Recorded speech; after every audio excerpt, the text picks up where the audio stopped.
Baiklah, yang pertama saya akan menjelaskan tentang pengertian good governance. Good governance sebagai kriteria negara yang baik dan berhasil dalam pembangunan, bahkan dijadikan semacam kriteria untuk memperoleh kemampuan bantuan optimal, dan good governance dianggap sebagai istilah standar untuk organisasi publik hanya dalam arti pemerintahan. Secara konseptual, good dalam bahasa Indonesia itu berarti baik, dan governance itu adalah kepemerintahan. Menurut Lembaga Administrasi Negara, arti good dalam good governance itu mengandung dua arti. Yang pertama, nilai-nilai yang menjunjung tinggi keinginan atau kehendak rakyat, dan nilai dapat meningkatkan kemampuan rakyat dalam pencapaian tujuan nasional atau kemandirian, pembangunan berkelanjutan, dan keadilan sosial. Dua, aspek-aspek fungsional dari pemerintahan efektif dan efisien untuk pelaksanaan tugasnya mencapai tujuan-tujuan tersebut. Setelah, saya akan melanjutkan presentasi dari teman saya, yaitu latar belakang good governance. Lahirnya wacana good governance berakar dari penyimpangan-penyimpangan yang terjadi dalam praktek pemerintah seperti korupsi, kolusi, dan nepotisme atau sering disebut KKN.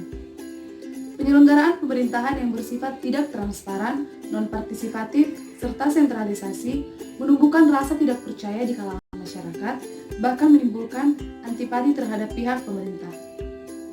Masyarakat sangat tidak puas terhadap kinerja pemerintah yang selama ini dipercaya sebagai penyelenggara urusan publik.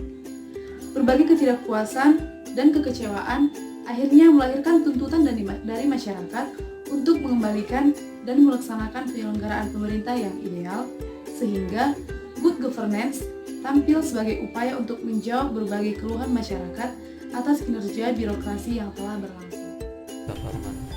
Dalam Peraturan Pemerintah Nomor 101 Tahun 2000, prinsip-prinsip kepemerintahan yang baik terdiri dari: yang pertama, profesionalitas, meningkatkan kemampuan dan moral pelayanan pemerintahan agar mampu memberikan pelayanan yang mudah, cepat, tepat, dan dengan biaya yang terjangkau. Yang kedua, akuntabilitas, meningkatkan kemampuan akuntabilitas para pengambil keputusan dalam segala bidang yang menyangkut kepentingan masyarakat. Transparansi, menciptakan kepercayaan timbal balik antara pemerintah dan masyarakat melalui pelayanan informasi dan menjamin kemampuan dalam memperoleh informasi yang akurat dan memadai.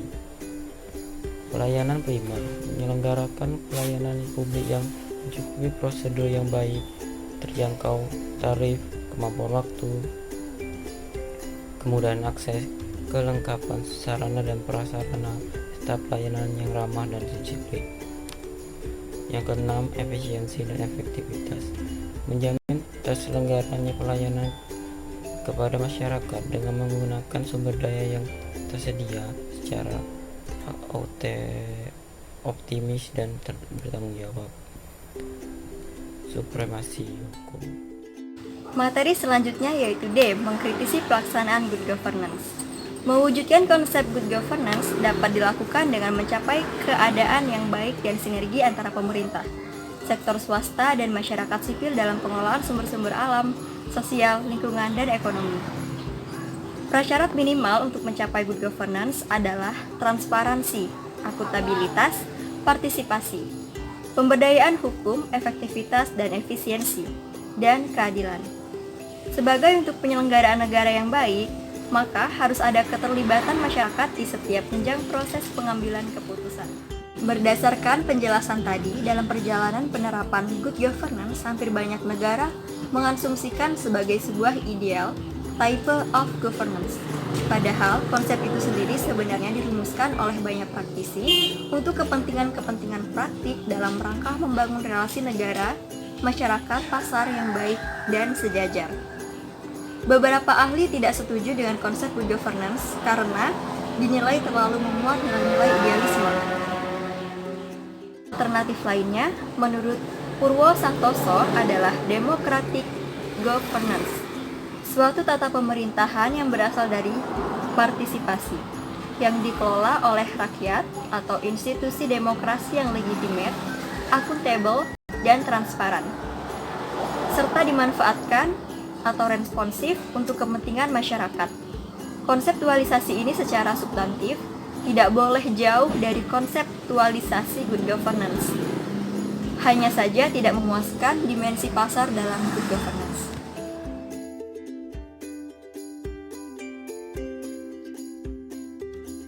Good governance adalah kegagalannya dalam memasukkan arus globalisasi dalam figura analisisnya. Dalam good governance, seolah-olah kehidupan hanya berputar pada interaksi antara pemerintah di negara tertentu, pelaku bisnis di negara tertentu, dengan rakyat di negara tertentu pula. Tentulah ini sangat naif.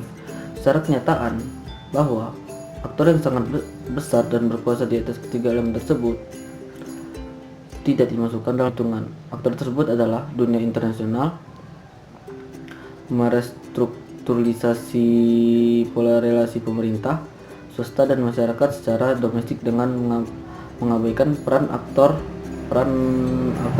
internasional. Peran aktor internasional sendiri adalah pengingkaran atas realitas global. Dampak dari pengingkaran ini adalah banyaknya variabel yang sebenarnya sangat penting tidak masuk ke kearifan lokal akibat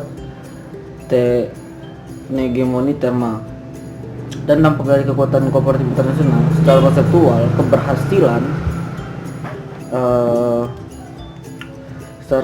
keberhasilan penerapan good governance di berbagai dunia akan selayaknya juga dibarengi dengan dampak kuatnya fundamental ekonomi rakyat. Kenyataannya relasi antara kesejahteraan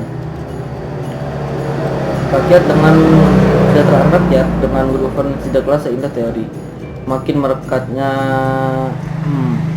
merekat hubungan antar negara, bisnis, dan rakyat ternyata tidak serta merta menguatkan fundamental ekonomi rakyat. Pukulan krisis pangan adalah bukti konkret yang tidak bisa dipecahkan oleh good governance. Bagaimana penerapannya di Indonesia?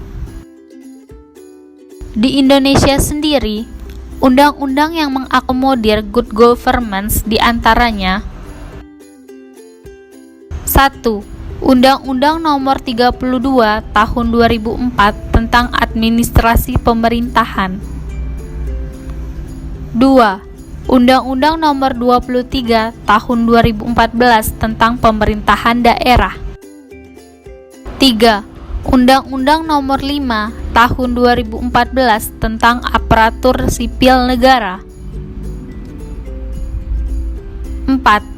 Undang-Undang Nomor 25 Tahun 2009 tentang Pelayanan Publik. 5. Undang-Undang Nomor 28 Tahun 1999 tentang Penyelenggaraan Negara yang Bersih dan Bebas KKN. Hambatan good governance penerapan di Indonesia. 1. Praktek governance memiliki dimensi yang luas, sehingga terdapat banyak aspek yang harus diintervensi apabila kita ingin memperbaiki praktek good governance. 2. Belum banyak tersedia informasi mengenai aspek strategis yang perlu memperoleh prioritas untuk dijadikan sebagai masukan dalam memperbaiki kinerja governance. 3. Kondisi antar daerah di Indonesia yang sangat beragam membuat setiap daerah memiliki kompleksitas masalah governance yang berbeda. 4. Komitmen dan kepedulian mengenai reformasi governance berbeda-beda dan pada umumnya masih rendah.